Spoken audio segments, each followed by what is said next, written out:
Hey friends, welcome back to Dr. Christy Cares. I'm Dr. Christy Matusiak, and today I had to hop on and talk about something that's come up a lot in my office lately, and that's dry skin.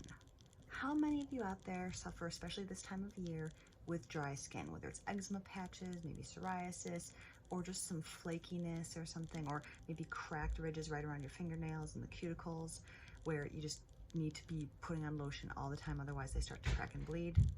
Guess what, guys? I have a secret for you. Dry skin is not a lotion deficiency, okay?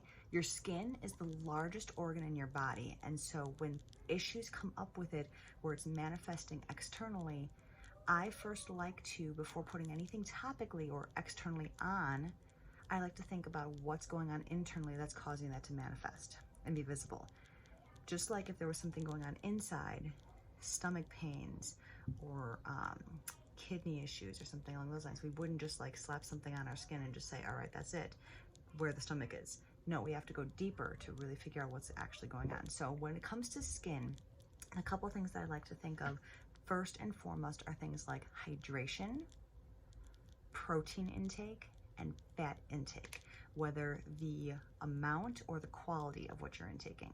So first off, hydration. Obviously, we want to make sure that we're getting adequate amount of water in per day, but then also adjusting the quality of your water. I think I've done videos on this in the past, so if you want to go back and check any of that content out, please feel free to do so, or reach out to me one-on-one. I'm happy to go through this with you. But hydration is critically important. If you're not drinking enough water, your skin will absolutely be dry. Very logical. Number two is that protein status. Our skin is made of proteins and collagen and things along those lines, even vitamin C to a certain extent. Vitamin C and collagen together with protein make how elastic our skin is and how buoyant and hydrated and essentially healthy that it looks from the external. So really make sure that you're getting good quality and good levels of protein in your body, and that's going to be reflected in the health of your skin. And number three is fat. Fat is not the enemy. If we're not intaking the right kinds of fat or the right amount of fat, our skin is literally going to be depleted of the natural healthy oils that are required. And oils in our skin are protective, and so they keep us a little bit even more healthy to a certain extent. It protects us and creates a barrier like of immunological function. So we're less likely to get certain bugs or things coming into our systems.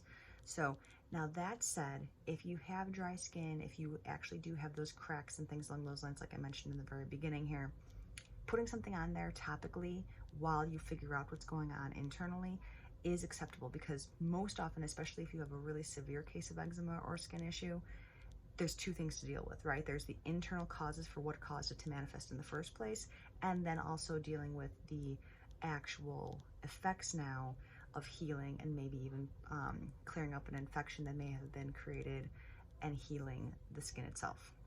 So that's a separate issue. Personally, I like to use coconut oil topically because anything that you could eat, you could put on your skin. Let's face it, if you draw a little bit of something on your skin, it's going to be gone within a couple hours. It doesn't just dissipate and evaporate into the air. It actually gets absorbed into your body.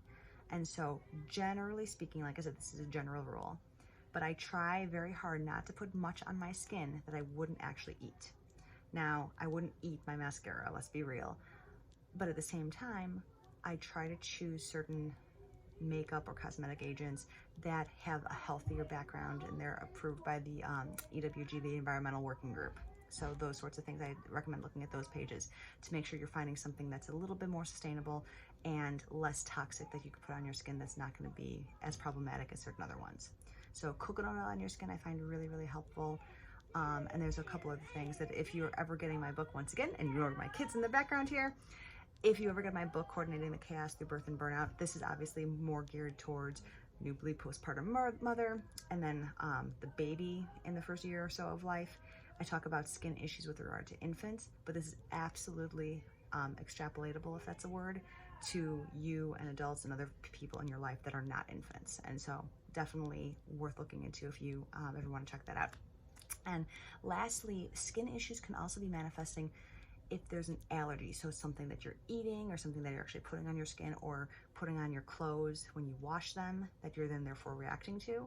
And so sometimes removing certain agents from either your diet or your environment can be helpful with that.